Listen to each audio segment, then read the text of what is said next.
Ealing Council have ruled that anti-abortion protesters cannot protest within 100 metres of a clinic to prevent harassment of women. And should other councils follow suit? Well, joining us on the line now is Alithea Williams, Communications Director for the Society for the Protection of Unborn Children. Alithea, thanks for your time. Hi, Alithea. Are you celebrating or commiserating this ruling? Well, I'm commiserating this ruling. I think it's a very sad day for democracy and free speech, and also it's very sad for the women who are going to this clinic, because groups like the Good Counsel Network have been offering them help there for many years, and now this help could be denied to other women in need. So the Good Counsel Network, though, held regular protests outside this particular clinic in Ealing, but there's reports of them handing women teddy bears, calling them mum, in what's been described as harassment of the woman. Well, the thing about teddy bears is just completely fictional. They've never done that. They do hand out rosaries, but that's kind of what you'd expect from a Catholic group. But none of those things you mentioned would stand up as harassment in law. I think the problem with this case is people are taking any activity which they personally don't like and saying it's harassment. The fact that nobody has ever been charged or arrested for harassment shows that that's not what's happening. People are just trying to remove something that they don't like.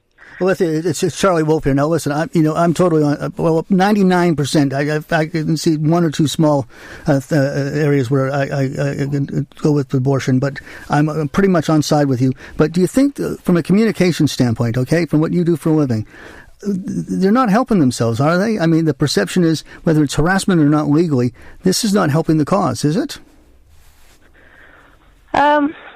Well, yes, I suppose the perception that this harassment is not helping the cause, but that's not the truth. And I think there are different sides to what the pro-life movement does. So my organisation isn't involved in these vigils, and we're more about campaigning and kind of taking concerns to Parliament and that kind of thing.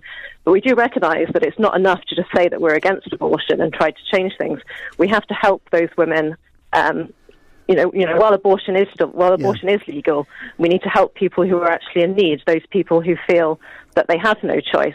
So that's why, while we don't conduct prayer vigils ourselves, we support those groups that do. Because we've seen it work, and we've seen how it helps women. Alithea, Sister Supporter have come under quite a lot of criticism, and The Guardian reported this week that they'd been asking women to pick blue or pink rosaries for the sex of their unborn child, and that people had asked them to give their child a birthday present, that women were being directly approached at the front of the clinic. How does that type of behaviour help you? Help the pro-life movement? Help the pro-life movement. Is that a loving, caring, graceful way to talk to these women who are probably experiencing deep distress at the decision that they've made? Well, I'm sure a lot of these women are experiencing great distress. I suppose as to what the counsellors do, I mean, they've had hundreds of women who have come to them for help, and they're supporting them financially. So, I would trust the experience of the people who've been doing it for 20 years. They know what's the best way to help women, and they do commit to doing it peacefully. They actually have a statement of peace on their website, which volunteers have to sign. Well, is there a better way of doing this? I mean, all right, listen, I'm the first to admit I think the abortion advocates are very political, and whether someone really needs an abortion or not, or if there's a better way, they won't do it because they don't want the other side to have a political. It's like a point scoring thing, and it's very unfortunate that women aren't getting both sides, or not even both sides, getting what they need in their particular situation. But is there a better way of getting this done? Reaching these women so they're getting what they need, and we're not having this palaver on the outside. Well, I think there are definitely different ways of reaching women. There are other organisations who will try to get them that information and let them know that help is available before they've even got to the stage of going to the abortion clinic, and I think there's definitely a space for that. But I think just the experience of the groups outside the clinics is that there are women there who are going there desperate, who have not heard of any help, any other option, who have gone to the clinic asking for help and been told that all they can offer is abortion.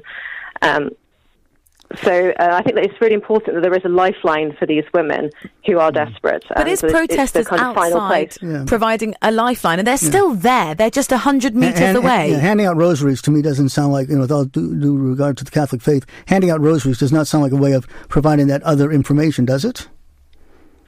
Well, it's letting them know that people are there, that they are praying for them, whatever their decision.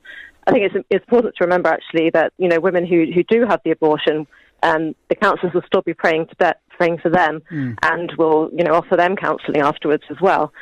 And I think you just mentioned that the designated area where this PSPO would allow people to still hold the vigils. I mean, that's over 100 metres away from the clinic. Women wouldn't even pass it on their way there if they were coming from the tube station. I think, just saying, you can have your free speech, but you can't have it here. That's not how free speech works.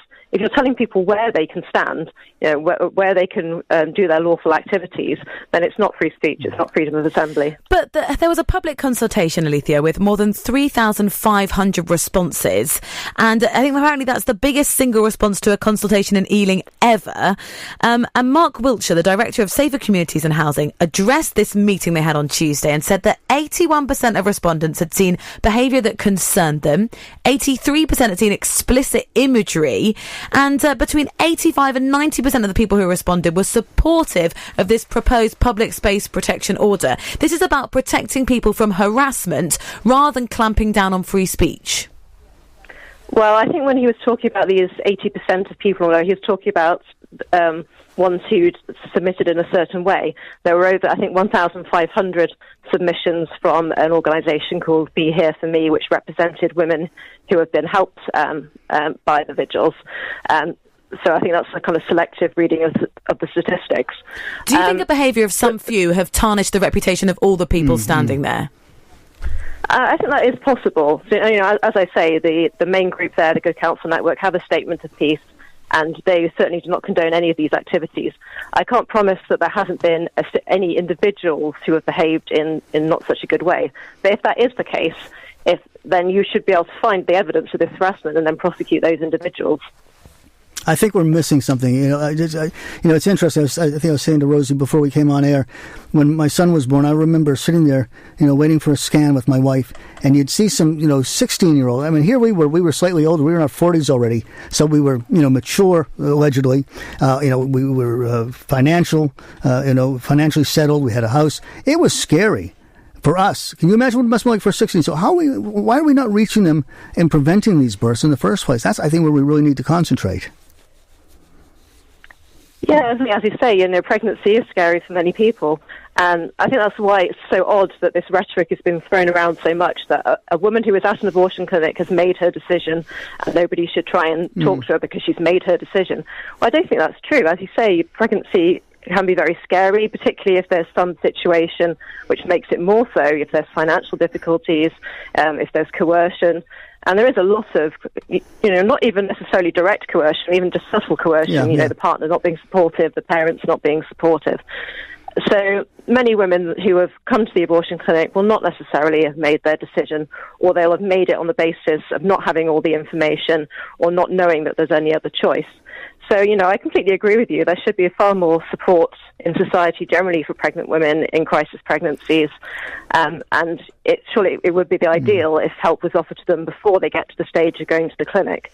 But I think it's so quick to get an abortion these days. You can find out that you're pregnant one day, go to your GP the next, and be referred to a clinic the day after. It's a very kind of quick process, and people might not have had the time to process everything or have accessed other information. Alithea, do you think this is going to set a precedent that other councils will follow? Well, I think we already have seen that other councils are looking into it, and actually Ealing has apparently been writing to other councils asking them to implement this, without having any knowledge if there were vigils at these councils, if there have been any problems. There was a councillor from Oxford saying that she'd been written to, asking them to bring one in, and she said, well, there's no problem at our clinics. She's not been made aware of any problems. So I think it is a bit worrying that Ealing Council has been grandstanding this way, and I think we do need to be prepared for there to be other councils trying to do the same. What's your message to these councils? What would you say to the especially Ealing Council, if you had their ear right now? I would say that they need to actually listen to the women who have been helped by organisations like the Good Counsel Network. We had one woman who was going down on her knees before them at the end of this meeting, who had her 9-year-old son with her. He was with her still because she had been given help outside the clinic. And actually, there were other women who were rallying outside and telling their stories of how they'd been helped. So I'd really like them to just actually listen to these women who have been helped. And then on another point, just to think, what kind of precedent does this set for free speech? If you could say you don't like this activity, you can't do it here, this could extend to any kind of cause, any kind of protest. I mean, obviously, Mary Stopes does not want people outside their clinics. I'm sure, places that do animal testing don't want protesters outside their clinics. I'm sure MPs would probably prefer not to have protesters outside of their offices if they could help it. The difference is, to be fair, the difference is here you've got very vulnerable and, very scared young girls on their own. It's not quite members of parliament. No, it's not. So, obviously, I'd hope that anything outside a clinic would not be conducted in the same way as members of parliament. But my point there was, if you can use the PSPO just to ban something like that, you can do it for any other reason. Alithea Williams, thank you ever so much. Communications Director for the Society for the Protection of Unborn Children.